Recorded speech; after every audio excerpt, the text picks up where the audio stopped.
हे students, कैसे हैं आप सब? अच्छे हैं? Very good. स्टूडेंट्स, मैं आपका educator Puneet.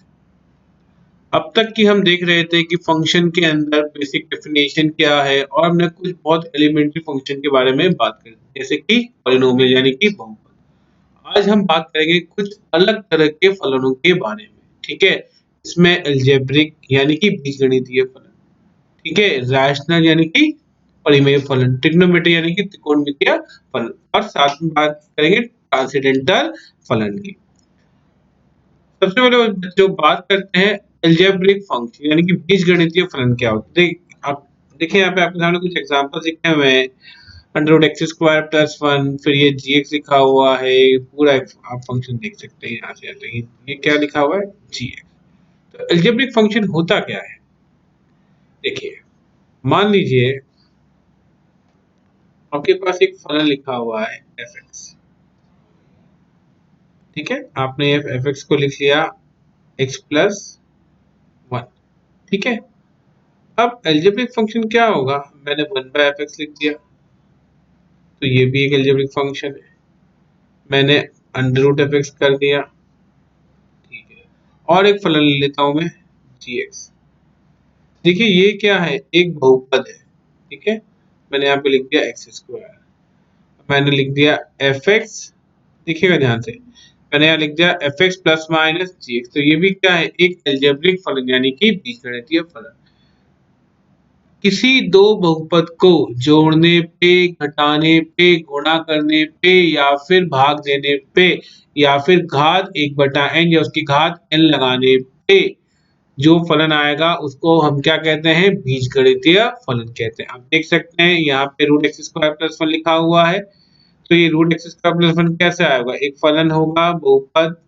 Okay, X square plus one, इस पे क्या लगा दिया? रूट लगा दिया। तो ये क्या बन गया? अलजेब्रिक फलन बन गया। आप देख सकते हैं एक फलन है यहाँ पे एक्स की घात चार माइनस 16 एक्स स्क्वायर अपॉन ये क्या लिखा हुआ है? देखिए, ये अपने आप में एक फलन है। इसको मैंने और एक फलन लिखा एक्स प्लस और एक यहाँ पे एक्स का फिर से रूट लेके लिख दिया। तो ये क्या बन गया? एक अलजेब्रिक फलन बन गया। अब मैं इसमें और एक फलन जोड़ रहा हूँ एक्स माइनस दो। ये क्या है? बहुपद। इसमें एक फलन लिया एक्स प्लस वन, इसकी घात क्या कर दी? एक बटा तीन। तो ये पूरा क्या है? ये पूरा पूरा एक अलजेब्रिक फंक्शन यानी कि बीजगणितीय फलन। बात समझ में आती है? नेक्स्ट बच्चों, आगे बात करेंगे रैशनल फंक्शन यानी कि परिमेय फलन। परिमेय फलन क्या होता है? देखिए, एक परिमेय फलन जैसे कि यहाँ पे लिया हुआ है क्या है? F x. ठीक है, अब ये एफ एक्स जो एक परिमेय फलन है, ये किससे बन रहा है? जी एक्स और एच एक्स से। देखिए, जी और एच क्या है? जी और एच दोनों के दोनों क्या है? दोनों के दोनों बहुपद है। ध्यान दीजिएगा, क्या है ये दोनों के दोनों बहुपद है, बहुपद फलन है। ये लिखा हुआ है जी एक्स और एच के दोनों क्या है? बहुपद है। अब देखिए, बहुपद के जब प्रांत की बात करते हैं, बहुपद का प्रांत क्या होता है? सभी वास्तविक संख्याएं। ठीक है, लेकिन ये बात ध्यान में रखनी है अपने को कि एच एक्स का मान कभी भी जीरो नहीं होगा। ये लिखा हुआ एच एक्स कभी शून्य के बराबर नहीं है, क्योंकि बटे में कभी भी शून्य नहीं आता है। तो इसका डोमेन यानी कि इसका प्रांत की बात करें तो इसका प्रांत क्या बन जाएगा? प्रांत देखिए, आर आर में से एक्स के वो सारे मान हट जाएंगे जहां पे एच एक्स क्या है? शून्य। बात समझ में आती है? सबको आती है क्या? आती होगी। चलिए एक एग्जांपल लिखता हूँ आपके सामने। मैंने एफ एक्स लिख दिया, आपके सामने एक्स, और मैंने यहाँ पे जी एक्स लिख दिया। ठीक है, साइन एक्स। अब एक नया फलन बना दिया, इसका नाम रख दिया मैंने पी एक्स। जब मैंने पी एक्स रखा तो मैंने इसको रख दिया है एफ एक्स बटा कितना? जी एक्स। तो ये बन गया एक्स बटा साइन एक्स। देखिए, जब आप प्रांत की बात करते हैं तो मैं यहाँ लिख देता हूँ प्रांत।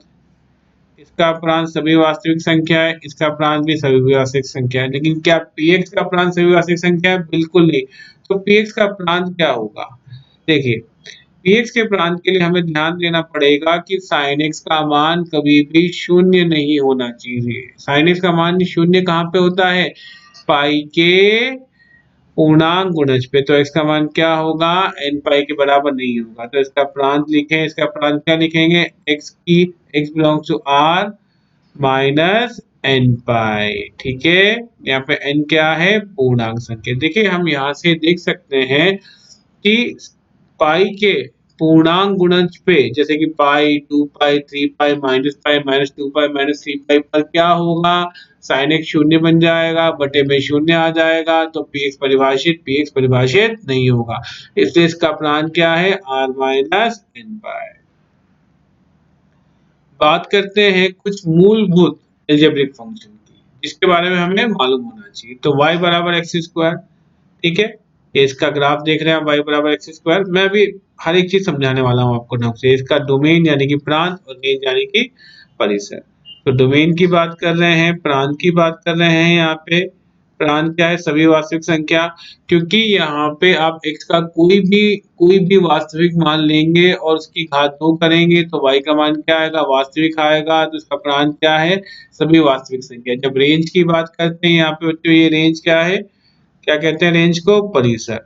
इसके परिसर की बात करें, देखो परिसर में लिखा हुआ है या तो r प्लस यूनियन 0 या फिर 0 से अनंत। देखिए किसी भी वास्तविक संख्या का जब आप घात 2 यहाँ पे कर रहे हैं तो वो हमेशा क्या होगी, शून्य या शून्य से बड़ी। ठीक है, वास्तविक संख्या का की घात 2 करने पे वो कभी भी ऋणात्मक नहीं होती। आप देखिए, सोचिए अगर मैं -2 लेता हूँ तो -2 की घात 2 करूंगा तो वो कितना बन जाएगा, 4 बन जाएगा। बात समझ में आती है, सबको आती है क्या, वेरी गुड। तो यहाँ पे इसका परिसर कितना बन गया, 0 से अनंत, बंद अंतराल 0 से खुला अंतराल अनंत। ठीक है, और एक बात आप देख सकते हैं यहाँ पे, अगर आप x की जगह -x रखते हैं, देखिए ये हम फिर से पढ़ेंगे सम विषम फलन में, लेकिन आ गई है तो बात कर लेते हैं यहाँ पे।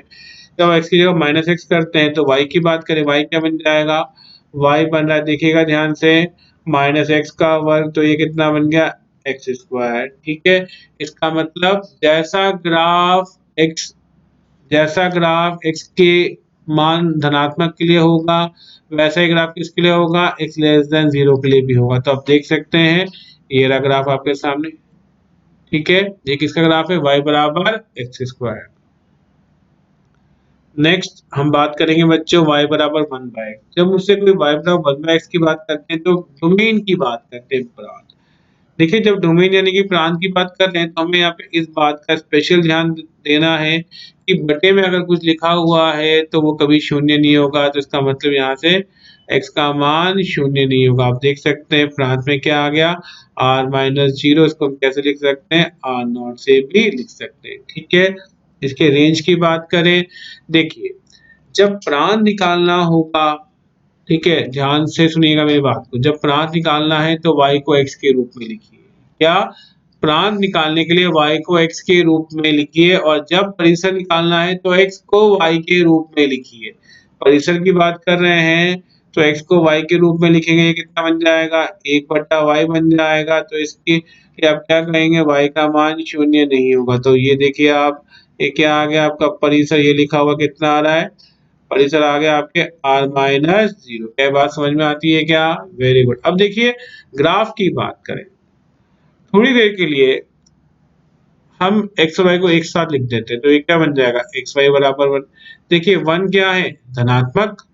ठीक है, तो इसका मतलब ये x और y गुणा होके धनात्मक बनने चाहिए, यानी कि अगर x शून्य से छोटा है तो y भी शून्य से छोटा होगा, और यदि x शून्य से बड़ा है तो y भी शून्य से बड़ा होगा। साथ में हम ये भी जानते हैं अगर x का मान 0 की ओर अग्रसर है, क्या, अगर x का मान 0 की ओर अग्रसर है, कहाँ से, धनात्मक दिशा से, तो आप देख सकते हैं y कितना बन जाएगा, y प्लस अनंत की ओर अग्रसर होगा। ठीक है, तो आप देख सकते हैं जैसे जैसे x का मान 0 की ओर अग्रसर है तो y का मान किधर जा रहा है, अनंत की ओर अग्रसर है। ठीक है, तो आप देख सकते हैं ग्राफ, यहाँ पे x भी 0 से बड़ा, y भी 0 से बड़ा, इधर x भी 0 से छोटा और y भी 0 से छोटा। क्या ये बात समझ में आती है। नेक्स्ट बच्चों बात करेंगे y बराबर 1/x स्क्वायर। जब y बराबर 1/x स्क्वायर की बात करते हैं, देखिए प्रांत में हमें फिर से वही बात ध्यान रखनी है कि इसका क्या मतलब है, r-0, क्योंकि शून्य रखते ही बटे में शून्य आने लग जाएगा। परिसर की बात करें, परिसर में थोड़ा सा ध्यान रखना है, क्या, देखिए जब x स्क्वायर बराबर 1/y करेंगे, क्योंकि परिसर निकालने के लिए हमें x को y के रूप में लिखना पड़ेगा। ठीक है, देखिए एक्स स्क्वायर का मान हमेशा क्या होगा, शून्य है, शून्य से बड़ा, तो ये y बटा वाई भी क्या होना चाहिए, शून्य है, शून्य से बड़ा। तो यहाँ से परिसर क्या आ गया, y का मान किससे बड़ा, शून्य से बड़ा। आप देख सकते हैं इसका ग्राफ किस में है, पहले क्वाड्रेंट में और दूसरे में, ठीक है, क्योंकि इन दोनों में ही y का मान क्या होता है, शून्य से बड़ा होता है, ठीक है। नेक्स्ट बात करते हैं y बराबर एक्स क्यूब, ठीक है। अभी ग्राफ समझाऊंगा मैं आपको। प्रांत इसका आर क्यों है, आप देख सकते हैं प्रांत क्यों आर है, क्योंकि किसी भी वास्तविक मान को रखने पे y सदैव परिभाषित होता है। इसका इसका प्रांत क्या है, ऑल रियल नंबर, यानी कि सभी वास्तविक संख्या है। परिसर की बात करें, देखिए जब आप x का मान 0 रख रहे हैं तो y का मान क्या आ रहा है, 0। जब x का मान 0 से बड़ा रख रहे हैं तो y का मान क्या आ रहा है, 0 से बड़ा। जब x का मान 0 से छोटा रख रहे हैं यानी कि ऋणात्मक, y का मान क्या आ रहा है, y का मान भी 0 से छोटा। अब देख रहे हैं अगर x का मान अनंत की ओर अग्रसर है तो y का मान भी किसकी ओर अग्रसर है, अनंत की ओर। जब x का मान माइनस के अनंत की ओर अग्रसर है तो y का मान किसकी ओर अग्रसर है, माइनस के अनंत की ओर। तो आप देख सकते हैं ये माइनस अनंत से अनंत तक के सारे मान ले रहा है, इसलिए इसका परिसर कितना है, सभी वास्तविक संख्या है, ठीक बात। नेक्स्ट बात करते हैं त्रिकोणमितीय फलन। सबसे पहले सबसे आसान और सबसे आपका फेवरेट फलन वो क्या है, साइन फंक्शन। साइन फंक्शन की बात करें, एफ एक्स बराबर साइन एक्स, ये तो ग्राफ आपने कई बार देखा होगा, मैं फिर से दोबारा समझाऊंगा आपको। डोमेन यानी कि प्रांत, प्रांत की बात करें तो भाई ये प्रांत क्या है, प्रांत, प्रांत क्या है, सभी वास्तविक संख्याएं। क्यों, किसी x का कुछ भी मान लेने पे y का मान क्या है, सदैव परिभाषित है, तो प्रांत क्या है, r। इसके परिसर की बात करें, भाई साइन कभी भी एक से बड़ी वैल्यू नहीं लेता, माइनस एक से नहीं लेता, तो ये क्या बन जाएगा, इसका परिसर क्या बन जाएगा, -1 से 1। ये पीरियड क्या है इसका, आवर्तकाल या कि आवर्तनांक। कितना पीरियड, यानी कि ये आवर्तकाल होता क्या है, वो अंतराल जिसके बाद फलन में मानों की पुनरावृत्ति होती है, ठीक है। तो इसका पीरियड यानी कि आवर्तनांक कितना है, 2 पाई है। आप देख सकते हैं यहाँ पे ये कितना है, -2 पाई। देखिए जो मान -2 पाई पे वही मान 0 पे। आप देख सकते हैं ये वाला ग्राफ यहाँ से लेकर यहाँ तक उठा के अगर मैं इस पे रख दूं, इस पे 0 से लेकर 2 पाई तक, तो सेम ग्राफ बन जाएगा, ठीक है। नेक्स्ट बात करते हैं कोसाइन फंक्शन यानी कि cos x की। देखिए प्रांत फिर से इसका आ नहीं रहेगा, अभी समझाया था आपको कि ये x के हर एक मान पे परिभाषित होता है। परिसर फिर से -1 से 1 और आवर्तनांक इसका भी कितना है, 2 पाई, ठीक है। अब देख ये अपन पहले पढ़ा हुआ है अपन ने, cos 0 1 होता है, cos पाई बाई 2 0 होता है, cos माइनस पाई बाई 2 भी 0, cos पाई -1, ठीक है। और आप देख सकते हैं कि इसका ग्राफ y अक्ष के सापेक्ष क्या है, सममित है, ठीक है। ग्राफ सिमेट्रिक है, किसके रिस्पेक्ट में, y एक्सिस के। नेक्स्ट बात करते हैं टेंजेंट फंक्शन यानी कि tan y बराबर tan x या कि एफ एक्स बराबर tan x। देखिए tan x कहाँ परिभाषित नहीं होता है, ये tan x होता क्या है, tan x को अपन लिखते हैं बच्चों sin बटा cos। हमें वो सारे मान हटाने हैं जहां जहां पे cos शून्य होगा। cos कहाँ कहाँ पे शून्य होता है, cos पाई बाई 2 के विषम गुणज पर क्या होता है, शून्य। तो tan के प्रांत में पाई बाई 2 के विषम गुणज नहीं आएंगे, आप देख सकते हैं। r -x कौन सा x, जहाँ पे x क्या है, 2n+1 पाई बाई 2 के बराबर है, ठीक है। परिसर आप देख सकते हैं ये माइनस अनंत से अनंत तक के सारे मान ले रहा है, ठीक है। और आप देख सकते हैं कि ये अंतराल, ये ग्राफ बार बार बनता जा रहा है, तो इसका आवर्तनांक कितना है, पीरियड कितना है इसका, पाई, ठीक है। नेक्स्ट बात करते हैं कोसेक यानी कि कोसेकेंड। कोसेक की बात करें भाई, कोसेक क्या होता है, 1/sin। तो इसके प्रांत की जब बात करोगे तो इसके प्रांत की बात करें तो इसके प्रांत पे वो सारे मान हटाने पड़ेंगे या कि x के वो सारे मान नहीं आएंगे जिसके लिए sin x क्या होता है, शून्य। sin x शून्य कहाँ पे होता है, पाई के पूर्णांक गुणज पे। तो आप देख सकते हैं r - x कौन से मान हट गए, x बराबर n पाई। आप देख सकते हैं ये -1 से 1 के बीच के कोई भी मान नहीं ले रहा है, तो इसके परिसर में क्या है, r में से कौन से मान हट गए, -1 से 1 वाले, ठीक है। ये क्या है देखो, ये 1/sin x से क्या बना है cosec x, ठीक है। ये क्या है इसका व्युत्क्रम, व्युत्क्रम करने से इसका आवर्तनांक यानी कि पीरियड नहीं बदलेगा। जो जो आवर्तनांक यानी कि जो आवर्तकाल साइन का है वही किसका होगा cosec का। साइन का आवर्तनांक कितना होता है 2π, तो cosec x का आवर्तनांक भी कितना होगा 2π, ठीक बात। नेक्स्ट बात करते हैं सीकेंड। देखिए सीकेंड किससे बनता है, सेक किससे बनता है, सेक एक्स की बात करिए क्या होता है 1/cos x, ये किसका व्युत्क्रम है कॉस का, तो इसका आवर्तनांक क्या होगा जो कि कॉस का है। अब इसके प्रांत की बात करें, प्रांत में हमें ये ध्यान में रखना है कि कॉस शून्य नहीं होगा। कॉस कहाँ कहाँ शून्य होता है, कॉस π/2 के विषम गुणज पर शून्य होता है, आप देख सकते हैं, ठीक है। तो प्रांत में से ये सारे हट गए, कौन कौन से, 2n + 1 इंटू π/, इसके सारे विषम गुणज हट चुके हैं। परिसर की बात करें तो परिसर में आप देख रहे हैं फिर से -1 से 1 के बीच का कोई भी मान नहीं ले रहा है, तो ये क्या बन जाएगा r -(-1 to 1), ठीक है। आवर्तनांक मैंने समझा ही दिया आपको। नेक्स्ट बात करते हैं कॉट। देखिए कॉट किससे बनता है, कॉट एक्स होता है बच्चों cos x बटा sin x। देखिए जब कॉट को हमने cos x बटा sin x लिखा तो हमें ये ध्यान में रखना है कि बटे में शून्य नहीं आने चाहिए, यानी कि sin x शून्य नहीं होना चाहिए।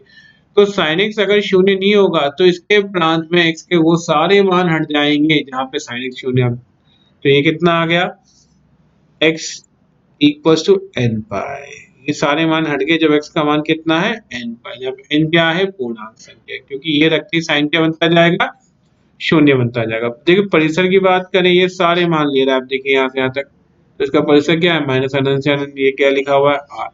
अब देखिए कॉट कहाँ से आया, कॉट किसका व्युत्क्रम है, कॉट को आप ऐसे भी लिख सकते हैं 1/tan x, ठीक है। तो कॉट किसका व्युत्क्रम है tan x का, व्युत्क्रम करने से आवर्तनांक नहीं बदलेगा, तो जो tan का आवर्तनांक यानी tan का आवर्तकाल है वही किसका होगा कॉट का, तो ये कितना है पाई। देखिए सभी बहुपद फलन, ये इंपॉर्टेंट है ध्यान दीजिएगा, सभी बहुपद फलन बीजगणितीय फलन होंगे, लेकिन सभी बीजगणितीय फलन बहुपद नहीं होंगे। कैसे, बात करते हैं। देखिए एक फलन लिख दिया एफ एक्स एक्स, एक फलन लिख दिया जी एक्स इक्वल टू रूट। देखिए एफ एक्स बहुपद भी है और बीजगणितीय फलन यानी कि अलजेब्रिक फलन भी है, लेकिन जब रूट एक्स की बात करते हैं तो रूट एक्स एक बीजगणितीय फलन यानी कि अलजेब्रिक फलन तो है, लेकिन ये एक बहुपद नहीं है। अब ये क्या है नीचे ट्रांसेंडेंटल फंक्शन। अब ट्रांसेंडेंटल फलन क्या होते हैं, वो फलन जो कि बीजगणितीय फलन नहीं होते, तो इसका मतलब क्या है, क्या क्या लिख सकता हूँ, E power X, log X, sine X, cos X, tan X, cot, ये सब क्या है ट्रांसेंडेंटल फलन, ठीक है। जो फलन बीजगणितीय फलन नहीं है उसे हम क्या, उसे उसका नाम क्या है ट्रांसेंडेंटल फलन, ठीक है।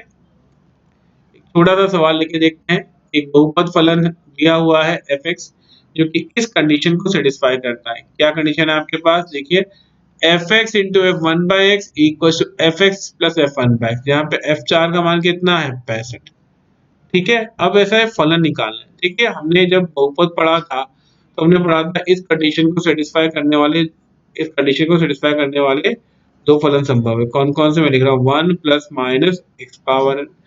देखिए जब आप f4 का मान लिखेंगे तो ये कितना आ जाएगा 1 प्लस माइनस 4 की घात n बराबर, ये कितना दिया हुआ है 65, तो 4 की घात n कितना हो गया आपके पास, या तो 64 हो गया है या -64 हो गया, लेकिन देखिए धनात्मक संख्या की घात कभी ऋणात्मक नहीं होती है, ठीक है।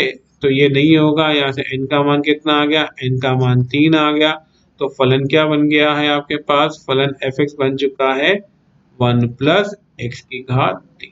ये बात समझ में आती है क्या सबको, ठीक है, मैंने भी लिखा भी हुआ है सवाल का सॉल्यूशन। अगला सवाल देखते हैं, इसका प्रांत निकाला x square minus 3x plus 2 x square plus x minus 6। देखिए x square minus 3x plus 2 की बात करें, ये क्या है बहुपद, अगर ये बहुपद है तो इसका प्रांत क्या है, इसका प्रांत हो जाएगा r, तो इसमें तो कुछ छेड़छाड़ करनी ही नहीं है। जब आप x square plus x minus 6 की बात करें तो ये भी क्या है, ये बहुपद है लेकिन ये शून्य के बराबर नहीं होगा। तो अगर इसके गुणनखंड करें ये क्या बन जाएगा, x plus 3 into x minus 2 बराबर 0। एक्स का ये अब जी शून्य नहीं करना है अपने को, तो ये क्या बन जाएगा, एक्स का मान ना तो -3 होगा और ना ही 2 होगा। बात समझ में आती है? क्या क्या आंसर आ गया, डी आंसर, ना तो -3 है और ना ही 2 है। ठीक है, सॉल्यूशन मैंने लिखा हुआ है, आप देखना चाहे तो और पढ़ सकते हैं। और एक सवाल देखेंगे, एक्स क्यूब माइनस एक्स।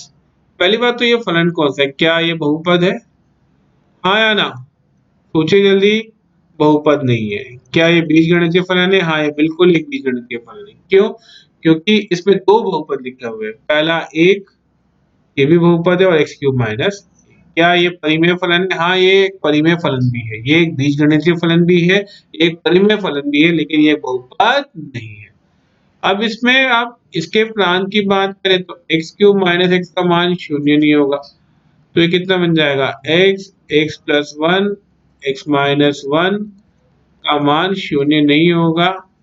तो x का मान शून्य नहीं होगा, -1 नहीं होगा और 1 नहीं होगा। ठीक बात, क्या आंसर है आप देख सकते हैं, r माइनस माइनस 1, 0 और 1। ठीक है, सॉल्यूशन लिखा हुआ है मैंने आपके सामने।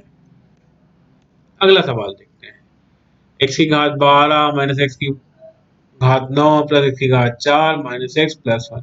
देखिए ये तो बहुपद है, लेकिन ये -1/2 की वजह से ये बहुपद ना होके ये क्या बन जाएगा, ये एक बीजगणितीय फलन बन जाएगा। इसका प्रांत निकालना है। ठीक है, प्रांत कैसे निकालेंगे, देखिए सबसे पहले ये फलन कैसा लिखा हुआ है, ये लिखा हुआ है 1 बटा एक्स की घात 12 माइनस एक्स की घात 9 प्लस एक्स की घात 4 माइनस एक्स प्लस 1 की घात कितनी है, 1/2। पहली बात तो ये बटे वाली संख्या कभी शून्य नहीं होनी चाहिए, तो इसकी कंडीशन लगा दी। ठीक है, साथ में पावर 1/2 लिखी हुई है, तो ये कंडीशन बदल के क्या बन जाएगी, ना तो ये शून्य होगी, ठीक है, ये क्या है, शून्य या शून्य से बड़ी, क्योंकि यहाँ पे रूट लग गया, तो ये यहाँ पे देख सकते हैं ये कंडीशन लग गई है, यहाँ पे रूट लग चुका है।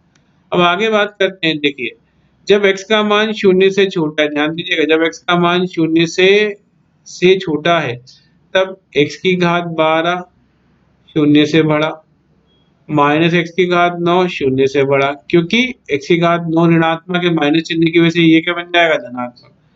फिर बात करें एक्स की घात 4 समघात है, तो ये तो शून्य से बड़ा होगा इसी, माइनस एक्स ये भी शून्य से बड़ा, एक शून्य से बड़ा है इसी, तो इस बहुपद का प्रत्येक पद शून्य से बड़ा है, तो ये क्या बन जाएगा, ये शून्य से बड़ा बनेगा ही बनेगा। क्या बात समझ में आती है? अब बात करते हैं जब x एक या एक से बड़ा है। देखिए जब x एक या एक से बड़ा है, ध्यान दीजिएगा, जब x एक या एक से बड़ा है तो x की घात किससे बड़ी होगी, x की घात 9 से। x की घात 4 किससे बड़ी होगी, x से। तो हम लिख सकते हैं x की घात 12 माइनस x की घात 9 किससे बड़ा, शून्य से बड़ा। x की घात 4 माइनस 1 या इसमें आप तो लिख लीजिए कि ये बराबर ही हो सकते हैं, क्योंकि हम यहाँ पे एक पे बंद अंतराल मान रहे हैं। ठीक है, एक्स की घात 4 माइनस एक्स ये भी क्या है, शून्य, शून्य से बड़ा, तो आप क्या लिख सकते हैं, एक्स की घात 12 माइनस एक्स की घात 9 प्लस एक्स की घात 4 माइनस एक्स प्लस 1, ये क्या है, सदैव शून्य से बड़ा। क्यों, क्योंकि यहाँ पे एक जोड़ दिया। क्या बात समझ में आती है? तो देखिए अब तक प्रांत में हमने ये तो देख लिया कि ऋणात्मक के लिए, यानी कि जब x शून्य से छोटा है तो वो सभी इसके प्रांत में आएंगे। ठीक बात, दूसरी बात जब x का मान एक या एक से बड़ा है तो वो भी इसके प्रांत में आएंगे, क्योंकि ये सदैव परिभाषित है। अब हमें देखना है 0 से 1 अंतराल के बीच में, जब 0 से 1 अंतराल के बीच की बात करें, देखिएगा 0 से 1 के अंदर क्या हो रहा है, मैं समझाता हूँ आपको। x का मान 0 से 1, देखिए जब x का मान 0 से 1 है तो 1 माइनस x सदैव 0 से बड़ा होगा, क्योंकि जैसे जैसे घात बढ़ती जाएगी वो और छोटा होता जाएगा। ठीक है, फिर मैं लिख सकता हूँ x की घात 4 x की घात 9 से बड़ा होगा, और x की घात 12 तो वैसे ही शून्य से बड़ा होगा। अगर मैं ये तीनों असमीकाएं क्या है, 0 से बड़ी। तो मैं अगर इसको जोड़ दूं तो ये क्या बन जाएगा, ये बन जाएगा एक्स की घात 12 माइनस एक्स की घात 9 प्लस एक्स की घात 4 माइनस एक्स प्लस 1। ये किससे बड़ा, शून्य से बड़ा। तो अब देख सकते हैं पहले हमने सिद्ध किया था कि x जब 0 से छोटा है तब ये क्या है, धनात्मक। फिर हमने सिद्ध किया जब ये 1 से अनंत है तब भी ये बहुपद क्या है, धनात्मक। तीसरा जब हम देख रहे हैं जब x 0 से 1 है तब भी ये क्या है, धनात्मक। ठीक बात है। तो यहाँ से इसका प्रांत क्या हो जाएगा, सभी वास्तविक संख्याएं। ठीक है, प्रांत कितना आ गया, सभी वास्तविक संख्या। ठीक है, नेक्स्ट और एक सवाल लेते हैं, बढ़िया सवाल है। Under root sine x plus root 16 minus x square. ठीक है, कैसे शुरुआत करें इस सवाल में। देखिए दो दो तरह के फलन एक साथ लिखती है। ठीक है, पहला बीजगणितीय फलन रूट 16 माइनस एक्स स्क्वायर और दूसरा त्रिकोणमितीय फलन अंडर रूट साइन एक्स। देखिए साइन एक्स में होता क्या है, मानों की मान क्या होती है, रिपीट होते हैं, पुनरावृत्ति होती है बार बार। तो उसको एक बार में पूरा अंतराल निकालना मुश्किल होता है, तो हम बीजगणितीय फलन से शुरुआत करते हैं। जब बीजगणितीय फलन से हम शुरुआत करते हैं तो ये रूट में लिखा हुआ है, परिभाषित होना के लिए क्या होना चाहिए, शून्य या शून्य से बड़ा। इसको हल करेंगे तो ये क्या आ जाएगा, x का मान -4 से 4 पद अंतराल। ठीक है, आप इसका ग्राफ देखेंगे तो ये इसका ग्राफ है। देखिए फिर से देखिए, ये बिंदु कौन सा है, 4 रखने पे शून्य हो रहा है। ये बिंदु कौन सा है, -4 रखने से शून्य हो रहा है। y की बात करें बिंदु कौन सा है, 0,4। क्या बात समझ में आती है। ठीक है, अब देखिए बात करते हैं अंडर रूट साइन एक्स की। जब आप अंडर रूट साइन एक्स की बात करें, ध्यान दीजिएगा, इसके परिभाषित होने के लिए साइन एक्स का मान क्या होना चाहिए, इसके परिभाषित होने के लिए साइन एक्स का मान होना चाहिए शून्य शून्य से बड़ा। इसका मतलब अगर मैं एक अंतराल ले लूं, ध्यान दीजिएगा,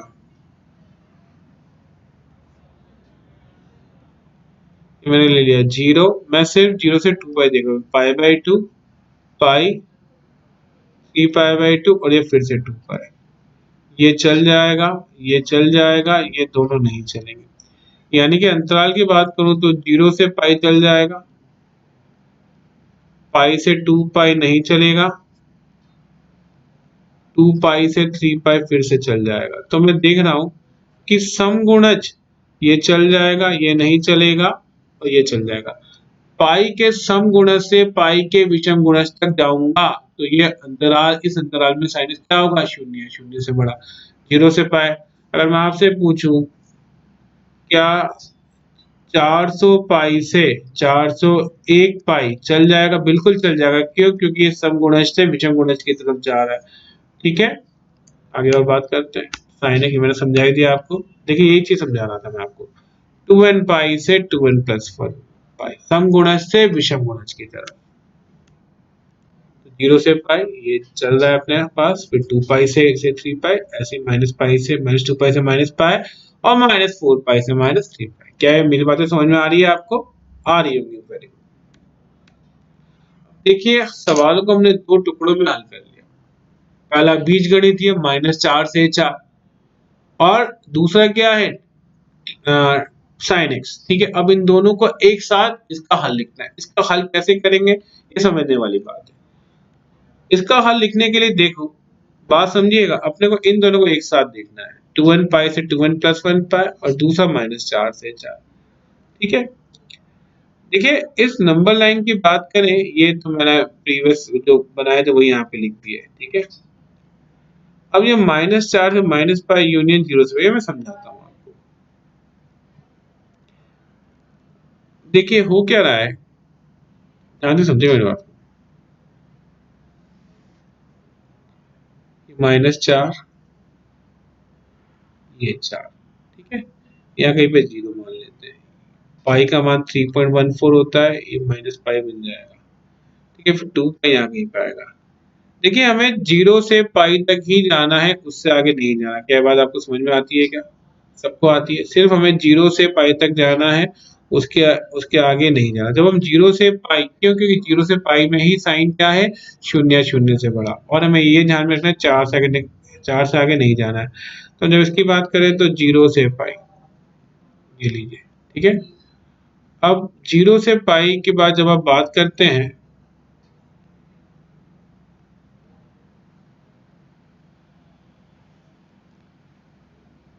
तो यहाँ से ये रहा 0 से लेकर पाई तक।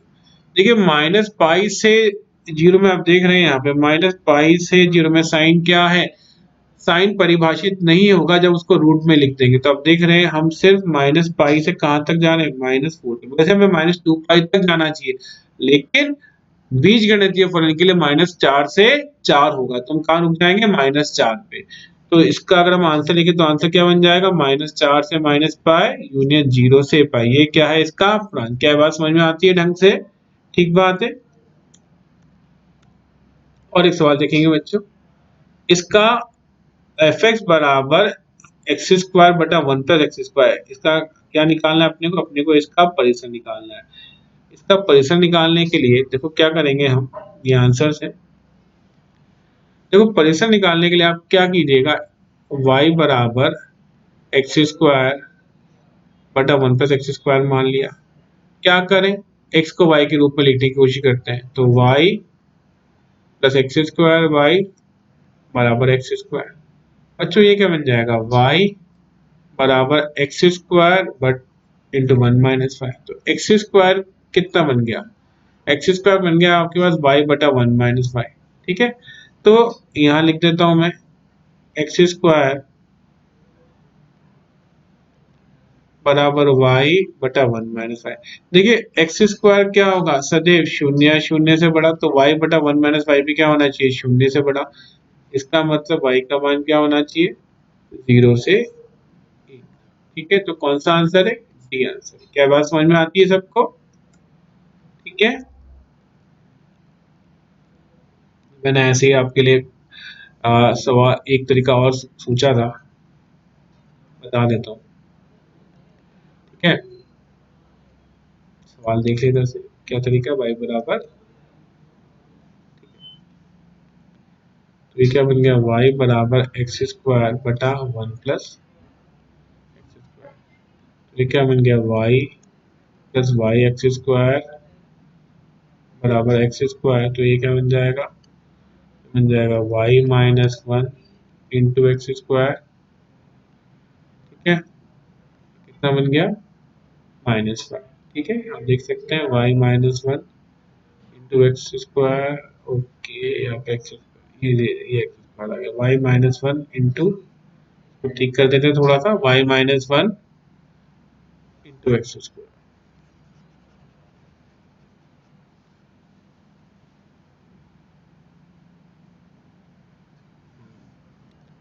क्या बन गया है, y -1 into x square plus y is equal to कितना, 0। अब देखिए ये क्या है, द्विघात समीकरण। तो द्विघात समीकरण में x रियल है, तो इस d क्या होना चाहिए, इसका वेचक शून्य है, शून्य से बड़ा। तो अब जैसे ये लगाते हैं, देखिए b वाला पद तो है नहीं इसमें, x वाला पद है नहीं, तो ये कितना बन जाएगा, -4y इंटू -1, शून्य शून्य से बड़ा, ठीक है। तो ये क्या बन गया, तो y इंटू वाई -1, शून्य शून्य से छोटा, तो y का मान कितना आ गया, शून्य से 1, ठीक है। देखिए 0 पे बंद अंतराल है, 1 पे खुला अंतराल, क्यों समझाता हूँ। देखिए जब आप यहाँ पे द्विघात समीकरण मान रहे हैं, तो द्विघात समीकरण में एक्स स्क्वायर का गुणांक क्या होना चाहिए, अशून्य। तो यहाँ पे क्या लिखेंगे, y -1 नॉट इक्वल टू 0। तो इस केस को अलग से देखना पड़ेगा। तब इसमें y इक्वल टू 1 रखते हैं, ये देखिए मैंने रख दिया y इक्वल टू 1। जब मैं y बराबर 1 लेके चला, समझिएगा ध्यान से, तो एक्स स्क्वायर बटा कितना हो गया है, 1 प्लस एक्स स्क्वायर।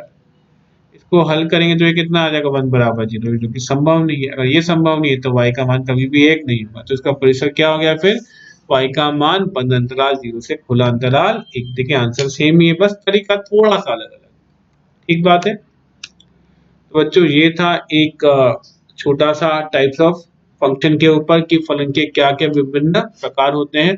आगे हम आने वाले लेक्चर्स में बात करेंगे कि कैसे विषम फलनों का या थोड़े से अच्छे फलनों का प्रांत और परिसर, साथ में उसका ग्राफ बनाने की भी कोशिश करेंगे। ठीक है बच्चों, लेक्चर देखिएगा, कोई भी दिक्कत है तो आने वाले आने वाले लेक्चर की शुरुआत में हम डिस्कस कर सकते हैं। थैंक यू बच्चों।